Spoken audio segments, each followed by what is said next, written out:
Well, thank you, Sarah.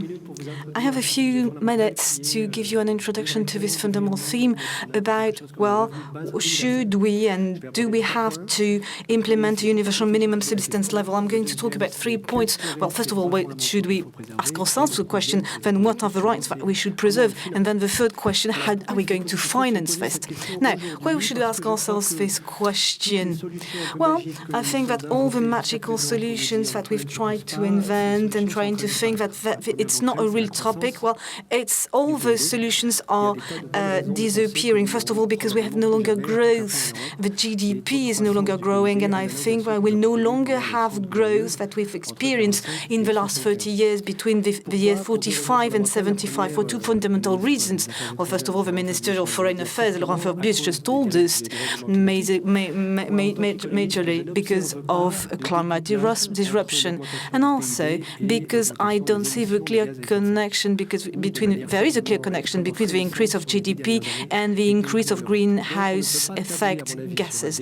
So according to me, I don't think we can uncouple both factors, and I believe that if we want to meet the extraordinary challenge of climate disruption, I think that we have to stop trying increasing the GDP as a major steering element of the public policies. And the fossil energies and the non-renewable energies and minerals, Fiorin Lewis, a French engineer, has recently drawn our attention very strongly on the link between how difficult it is to extract minerals, which you need in your iPhones, for instance. There are very small minerals in there, and the different resources that we can extract from the soils on a daily basis. So there are very strong signals which make us believe that such increased and strong growth rates cannot be achieved and are not sustainable anymore. Therefore,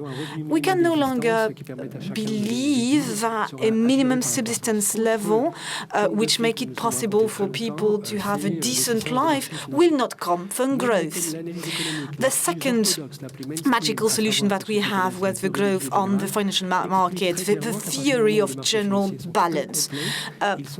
When the financial markets are not complete anymore, then they're not efficient. What is an incomplete market? Well, it's when you have, on a given financial market, a single person who can be insured against risks. But obviously, all the markets will always be incomplete. I'm a Catholic myself, and I do not believe in such magical solution. Financial markets will never be complete. We can count on them, which means that we have to come back around the political table and talk about ways how we can get everybody to have a decent life. That was my first point. Second point, what are the fundamental rights we can think about? Well, first of all, obviously it's money, but also you can guess, as Sarah said, that there are other needs that we have to meet. I'm going to give you a striking example. The Ebola virus. The official statistics are that Ebola killed some 11,000 people in the 3 countries of Africa where it struck. But actually, there were a lot more than 11,000 victims. But from the moment the epidemic was started, the entire medical system was shut down for the simple reason that if a people with a virus enters in a hospital, then it's going to contaminate all the people in the hospital. Therefore, there are a number of people who died in those countries because they couldn't get to the hospital. So they didn't die of the Ebola virus, but for instance, ladies died in labor because they couldn't get to the hospital. Therefore, the health of everybody is a fundamental need for everybody to be in good health. And suffice it to have this type of epidemics for us to realize that it is a fundamental need, and therefore it is important that even the poorest need to be healthy. So health is a common good, and we need good health for everybody to be healthy. Epidemiologists that you know, Tickett and Wilkinson, have published recently a book which is absolutely striking, Desperate Living. I think that in French it's been translated in a different way, which is a little lengthy, which is say that everything is better when we live in equal societies. Well, inequalities and reducing inequalities is not only a matter of solidarity. To be nice to the poor, to the poorest, is also a way to be, well, it's important for riches as well. So it's about education, minimal wage, access to minimal commodities, fundamental rights, and the possibility also to cast your vote. Casting your vote means being able to go to the place where you can vote, and also being able to read and sign your name. And when we talk about this, we also forget the quality of social relations that we have among ourselves. Well, it's very delicate to try and improve those, but at the French Development Agence, which is a big French body which tries to improve development, and it is a non-profit organization, and with colleagues of mine, we have developed a number of indicators of relational quality, which tries to measure the quality of a social fabric in which we live. And we've tried to measure this in a diverse country like Indonesia, Mexico, and African countries. And I'm going to give you an example of a small village at the on the Niger Delta. We have measured that there are possibilities of development of monetary nature, so ways for them to get money, but this creates dire inequalities, and the widows were particularly vulnerable because they are unsocialized and they have no access to get the monies from the development agencies. So it means that the development subsidies that were provided help some to develop and thrive, but the widows, for instance, were excluded. And this is something that we could measure through those indicators. So there are ways to fine-tune the way we analyze the fundamental right, because those fundamental rights are difficult to measure and analyze. Third point, how are we going to finance whatever we want to finance? How are we going to have a financial means to get everybody to have a decent life? Well, I don't have a single off-the-shelf solution. Giving a universal minimum subsistence level to all is not necessarily a good idea. It might be a false good idea, as it was underlined by Jean-Marie Arribet, an economist friend of mine. For instance, there are a number of housing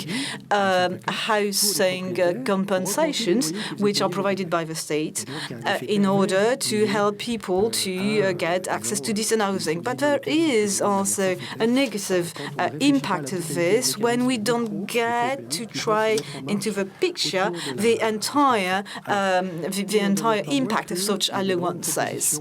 However, there are big proposals which are being circulated on the international level, and I would like to point to one which I think should be taken seriously, and we have to challenge the preconceptions we have in that respect.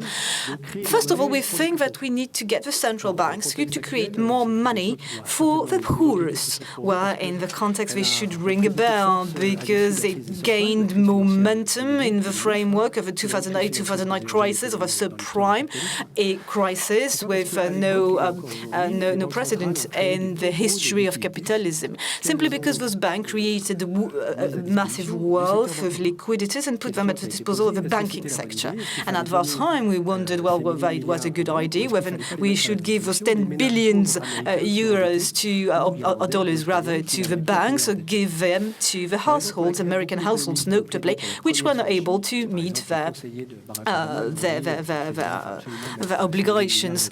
And President Obama suggested that this money should be given to the banks because he believed in the monetary multiplicator factor, which means that every time the economy creates $1 and puts them at the disposal of private banking bank, they're going to multiply those and create $4 to $5 for each invested dollar and put them to the disposal of the households. But this is a fairy tale. This is something that they are being taught in business schools, and it's a theory which has been proven to be completely false. It doesn't work. It's untrue to say that every time when the central bank creates $1, this is multiplied and creates $3 to $4 by the private banking sector. This is false.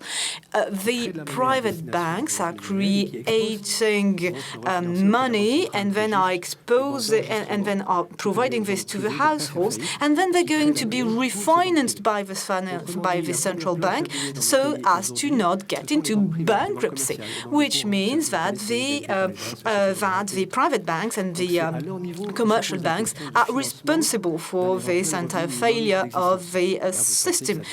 BNP, for instance, to name but a few banks that you know.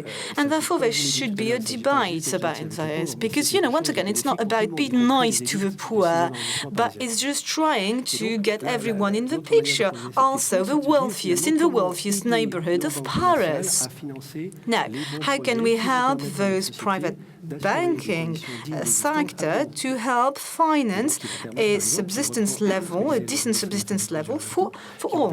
So I'm going to complement what the foreign minister just said. We need to finance the economic transition, green mobility, a transition from the agricultural system to a more third level system. I was part of a committee which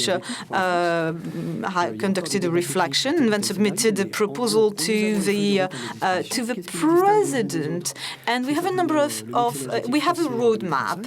The energy mix in 2035 is quite defined, but then the question is how can we finance this energetic mix? And we should have a debate, democratic debate, but also financial debate. How can we help the financial sector to finance the right projects so that myself and your children, I don't have children, but can have a decent life in our countries, but also in the southern countries in the years to come. Thank you so much.